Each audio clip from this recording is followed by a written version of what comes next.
जी, तो हमारा आज का टॉपिक है types of matrix. First type है row matrix. A matrix is called a row matrix if it has only one रो।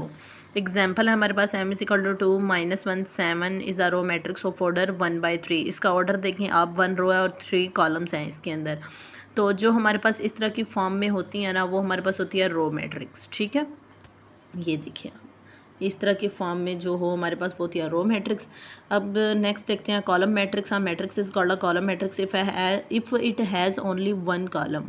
ठीक है, तो ये हमारे पास एग्जांपल आ गई है m इज़ इक्वल टू 1 0, और ये जो इस तरह की फॉर्म में होती है ना, वो हमारे पास होती है कॉलम मैट्रिक्स। नेक्स्ट टाइप है हमारे पास रेक्टेंगुलर मैट्रिक्स। हाँ, matrix m is called a rectangular matrix if the number of rows of m is not equal to the number of columns of an m।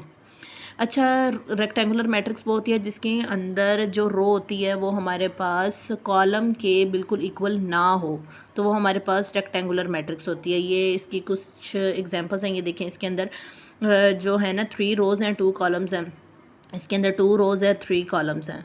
इसके अंदर भी 1 रो है 3 columns हैं। इसके अंदर देखें 3 रोज़ हैं 1 कॉलम है। ठीक है, तो ये इक्वल नहीं है, तो ये हमारे पास क्या हुई, रेक्टेंगुलर मैट्रिक्स। तो अब नेक्स्ट देखें स्क्वायर मैट्रिक्स। हाँ, matrix is called a square matrix if its numbers of rows is equal to its numbers of columns. अच्छा, ऐसी मैट्रिक्स जिसके अंदर इक्वल हों रोज़ भी और कॉलम्स भी। अब इसके अंदर देखें यहाँ पे रोज़ भी 2 हैं और कॉलम्स भी 2 हैं। इसके अंदर देखें 3 रोज़ 3 कॉलम्स, 1 रो 1 कॉलम, तो ये हमारे पास क्या हुई, स्क्वायर मैट्रिक्स। अब नेक्स्ट जो है हमारे पास नल और ज़ीरो मैट्रिक्स। नल और ज़ीरो मैट्रिक्स आपको पता ही है, वो 0 0 की फॉर्म में होती है। इसके अंदर रो और कॉलम दोनों ही ज़ीरो हों, तो वो हमारे पास नल और ज़ीरो मैट्रिक्स होगी। ये देखें, ये हमारे पास एग्जांपल्स आ गई हैं। आगे हमारे पास है transpose of a matrix. Transpose of a matrix का है ये definition, a matrix obtained by changing the rows into columns और columns into rows of a matrix is called transpose of a matrix. अच्छा, जिसमें हम कॉलम्स को रोज में या रोज को कॉलम्स में चेंज कर दें, वो हमारे पास होगी ट्रांसपोज ऑफ अ मैट्रिक्स। अब एग्जांपल देख लेते हैं। अब इसको जो हम है ना डिनोट करते हैं ए ऑफ टी की फॉर्म में। ठीक है, इसको इस तरह से डिनोट करते हैं। इसकी एग्जांपल देख लेते हैं हम। ये देखें, अब हमारे पास है ए की मैट्रिक्स है हमारे पास ये वाला। अगर वो हमारे पास हमने इसका ट्रांसपोज फाइंड करना हो, तो हम इसका फाइंड करेंगे इस तरह से। जो रोज़ होंगे उनको कॉलम्स में चेंज कर देंगे, और जो कॉलम्स होंगे इन रोज़ में, दोनों में से आपने एक चूज़ कर लेना है। रोज़ को या कॉलम्स में चेंज कर दें या कॉलम्स को रोज़ में चेंज कर दें, तो इसी तरह से ये सारा होगा। अब आगे जो है टाइप, वो है negative of a matrix. negative of a matrix, let A be a matrix, then its negative minus A is obtained by changing the signs of all the entries of A। अब यहाँ पे देखें, ये negative matrix हमारे पास क्या है, ए है हमारे पास मैट्रिक्स। अब हमने इसको नेगेटिव मैट्रिक्स में देखना है, तो जहाँ पे हमारे पास माइनस होगा ना, वहाँ पे हमने प्लस कर देना, बाकी हम माइनस में कर देंगे नेगेटिव में, तो वो हमारे पास हो जाएगी नेगेटिव ऑफ अ मैट्रिक्स।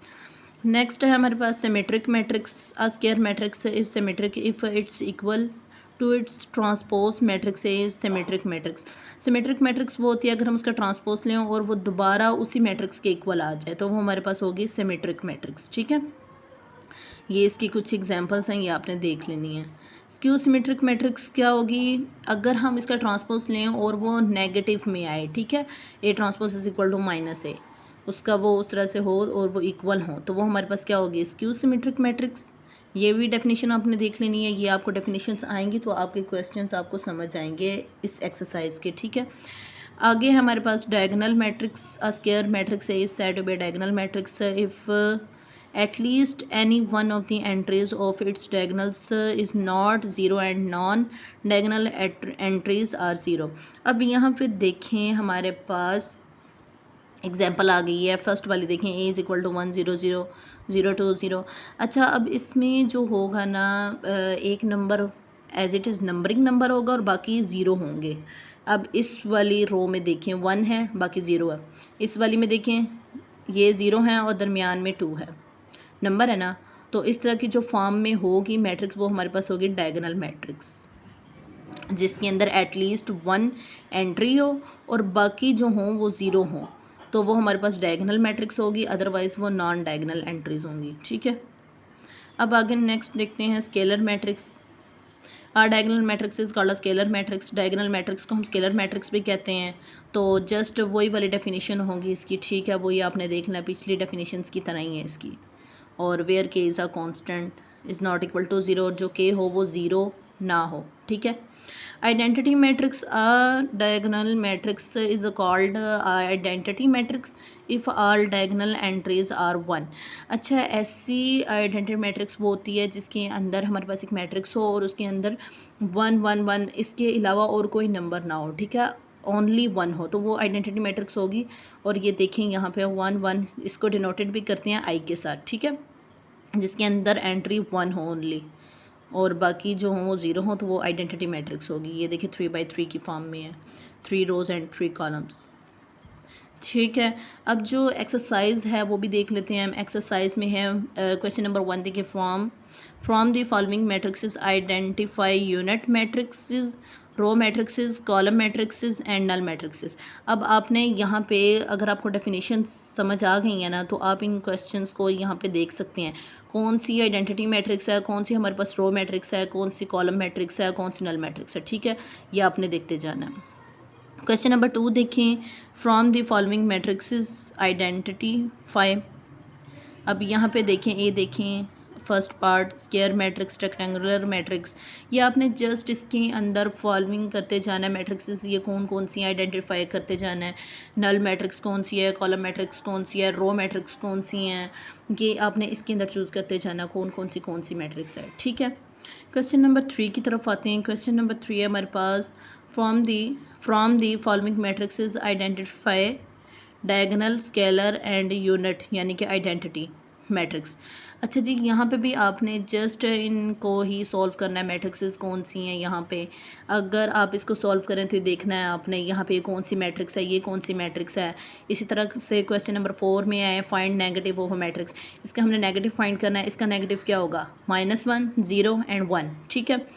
जहाँ पे माइनस होगा ना वहाँ पे आपने प्लस कर देना क्वेश्चन में, और जहाँ पे माइनस नहीं होंगे पॉजिटिव होंगे उनको आपने नेगेटिव में कर देना, माइनस में, तो ये नेगेटिव मैट्रिक्स होगी। इसी तरह से क्वेश्चन नंबर 5 होगा हमारे पास, find the transpose of each of the following matrix.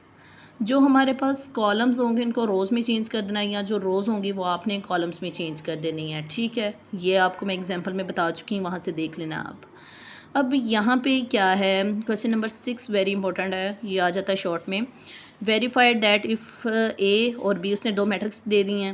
अब उसने कहा है इसके 2 दफ़ा जब ट्रांसपोज लें तो वो इक्वल आए ए के, ठीक है। जब आप एक दफ़ा ट्रांसपोज लेंगे और उसका अगेन लेंगे तो फिर वो आपका जो वो मैट्रिक्स होगा वही वाला अगेन बन जाएगा, तो आपने वो प्रूफ कर देना है। Question number 6 as it is ऐसे ही होगा, इसका जो सेकंड पार्ट है वो भी आपने एज इट इज़ ऐसे ही कर देना है।